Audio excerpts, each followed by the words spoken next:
अस्सलाम वालेकुम। कैसे हैं आप सब? उम्मीद करती हूँ सब खैरियत से होंगे। अल्लाह ताला सबको अपनी हिफ्ज़ ईमान में रखें, हर तरह की परेशानी, बीमारी और मुसीबतों से बचाएं।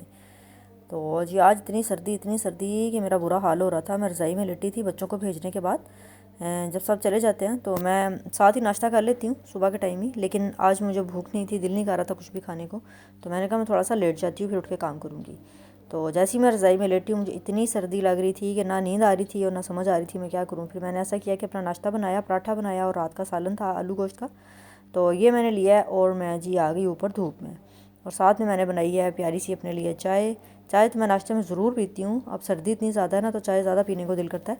तो हमारे घर में ना ये मग इस्तेमाल होते हैं, तो मैंने मग में डाली चाय और ऊपर आके नाश्ता किया मज़ेदार सा। फिर मैं आ गई थी नीचे क्योंकि काम करने थे। ज़्यादा टाइम भी बंदा धूप में नहीं बैठ सकता, तो जब सारे काम ख़त्म हो जाए ना तो फिर उसके बाद ही धूप में जाया जाता है। उस टाइम तक 3 बज जाते हैं और फिर धूप भी काफ़ी कम हो जाती है। लेकिन जितनी जितनी सी भी धूप मिल जाए, अल्लाह ताला का करोड़ बार शुक्र है कि हमारी छत पे काफ़ी अच्छी धूप आ जाती है और काफ़ी जो है ना धूप की जो कमी होती है पूरी हो जाती है। मुझे याद है पहले हम रेंट के घर में रहते थे, वहाँ बिल्कुल भी धूप नहीं थी, तो मैं धूप के लिए तरस रही होती थी कि अल्लाह जी मुझे कहीं से धूप दे दें बस। तो अल्हम्दुलिल्लाह अब छत पे काफ़ी अच्छी धूप आती है।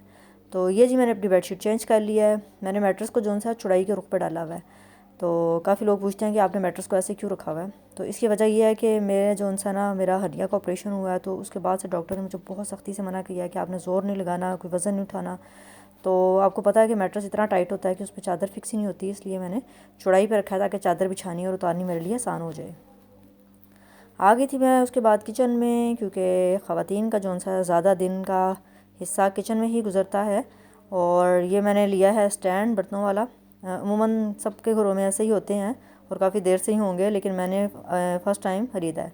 मैं पहले और तरह के रखती थी, मेरे पास पहले स्क्वायर था स्टैंड, उसमें बर्तन रखा करते थे, उससे दिल उगता गया। फिर मैंने छोटी टोकरी रख ली ताकि थोड़े थोड़े बर्तन जो उनसे धुलते जाएँ और उसमें मैं रखती जाऊँ। तो लेकिन अब मुझे लग रहा था कि वाकई इसकी मुझे ज़रूरत है, तो मैंने ये ले लिया। तो ये चम्मच वाला स्टैंड यहाँ लगाया हुआ है, ये जब से किचन बनाया तब से यहीं लगाया हुआ है। जैसे चम्मच धुलते हैं तो उसमें रखते जाते हैं। स्टैंड के साथ में लिया था ये स्टूल, प्लास्टिक का बना हुआ है, बड़ा अच्छा सा है। पहले मैंने यहाँ पे ना जो तिनकों का मूड़ा होता है वो रखा था, वो काफ़ी नीचा होता है, तो बैठना उठना ज़रा थोड़ा मुश्किल हो रहा होता है। तो ये काफ़ी अच्छा है, काफ़ी ऊंचा भी है।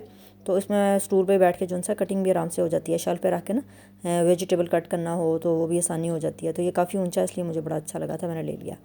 तो अब जी मैं धोने लगी हूँ बर्तन। तो बस ये नाश्ते के बर्तन हैं, मैं बता रही हूँ मैं सुबह लेट गई थी इसलिए मेरा काम काफ़ी बच गया। तो अब मैं धूप से होके वापस आई हूँ, थोड़ी सी एनर्जी आ गई है, तो अब मैं स्पीडों से भी काम करने लगी हूँ। तो बस ये साथ में नलका खोल दिया ताकि गर्म पानी आ जाए। अल्लाह का शुक्र है कि गैस आजकल आ रही है, लेकिन जाती है 9 बजे से 11 बजे तक गैस जाती है। तो थोड़ी सी हल्की सी आती है कि हीटर का गीज़र का जो सा ना बर्नर जलता रहता है, तो गीज़र ऑन रहता है। मैं गीज़र और हीटर इकट्ठा बोल देती हूँ। गीज़र ऑन रहता है तो शुक्र अल्हम्दुलिल्लाह के गर्म पानी आता रहता है। तो आज है जी माशाल्लाह जुम्मतुल मुबारक, जुम्मे का मुबारक दिन है। तो इस दिन की तो बहुत ज़्यादा फजीलत है, हर एक को पता है। अल्लाह ताला सबकी जायज़ हाजात को कबूल व मंजूर फरमाए। और इसमें दुरूद शरीफ के ख़ास तौर पे कसरत करनी चाहिए। तो दुरूद शरीफ के इतने ज़्यादा फ़ायदे हैं कि जुमे रात से ही जो सा दुरूद शरीफ पढ़ना शुरू कर दें, जुमे की शाम तक। बल्कि दुरूद शरीफ तो हर टाइम ही पढ़ते रहे, सैयदुल इस्तिग़फ़ार और दुरूद शरीफ को कभी भी ना छोड़ें।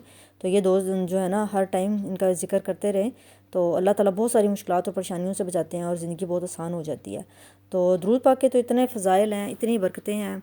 और जुम्मे वाले दिन के जौन से होते हैं ना, कुछ ज़रूरी काम होते हैं जो करना बहुत ज़रूरी होता है कि जुम्मे वाले दिन आप ज़्यादा कसरत से दुरूद पाक पढ़ें। और सूरत कहफ की तिलावत करना ना भूलें। सूरत कहफ पढ़ने से इंसान के एक जुम्मे से अगले जुम्मे तक जौन सा है नूर रहता है उस पर। तो जुम्मा जो होता है ना हर मुसलमान मर्द और पे फ़र्ज़ है।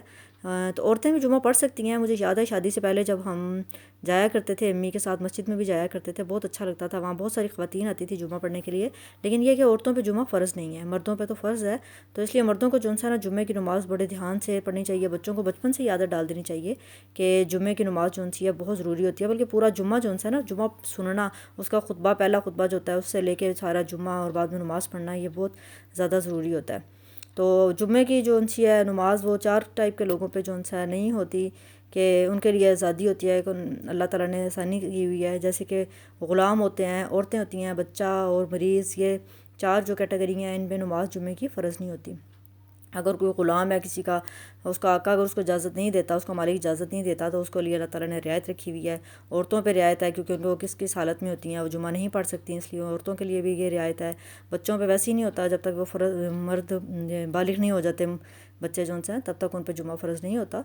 और मरीज़, ऐसा मरीज़ जो मस्जिद तक नहीं जा सकता, उसके लिए भी अल्लाह ताला ने रियायत रखी हुई है।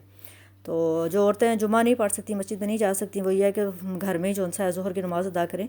और बाकी जो है दुरूद शरीफ की कसरत करनी चाहिए, बहुत ज़्यादा दुरूद पाक जो है ना, कसरत से पढ़ने से इंसान के बहुत सारे मसले मसाइल हल हो जाते हैं। अल्लाह ताला उसके दर्जात बुलंद करते हैं, उसके इतने सारे गुनाह माफ़ कर देते हैं। तो इसलिए जुम्मे वाले दिन की अल्लाह ताला ने ख़ास तौर पे फजीलत रखी हुई है। और जुम्मे वाले दिन इतने ज़्यादा रहमतें नाज़िल होती हैं और बहुत सारी मुश्किलात आसान होती हैं। मेरे पास एक वजीफ़ा है, मैं आपके साथ अगली वीडियो में इंशाल्लाह शेयर करूँगी कि किसी भी इंसान पे कोई परेशानी आती है, ऐसी मुसीबत होती है जो कि टल नहीं रही होती, तो उससे छुटकारा हासिल करने के लिए हमें पढ़नी है एक आयत। वो मैं इंशाल्लाह आपको अगली वीडियो में बताऊंगी क्योंकि ये वीडियो ज़्यादा लंबी हो जाएगी। तो बस जी मैं साथ साथ दुरूद शरीफ पढ़ रही थी और साथ साथ काम कर रही थी। स्पेशल ये नहीं होता कि आप बैठ जाएं तस्बीह लेके और बैठ के तस्बीह पढ़ते रहें दुरूद शरीफ की, चलते फिरते काम करते हर काम के साथ साथ दुरूद शरीफ पढ़ते रहें, अल्लाह ताला का ज़िक्र अज़कार करते रहें, सैयदुल इस्तिग़फ़ार पढ़ते रहें, तो ज़िक्र भी हो जाता है और काम भी हो जाता है और इंसान बहुत सारी परेशानियों और बीमारियों से भी बचा रहता है। तो बस जी ये था मेरा एक छोटा सा व्लॉग, उम्मीद है आपको पसंद आएगा। लाइक करें, शेयर करें और जिसने सब्सक्राइब नहीं किया प्लीज़ सब्सक्राइब कर दें। अल्लाह हाफिज़।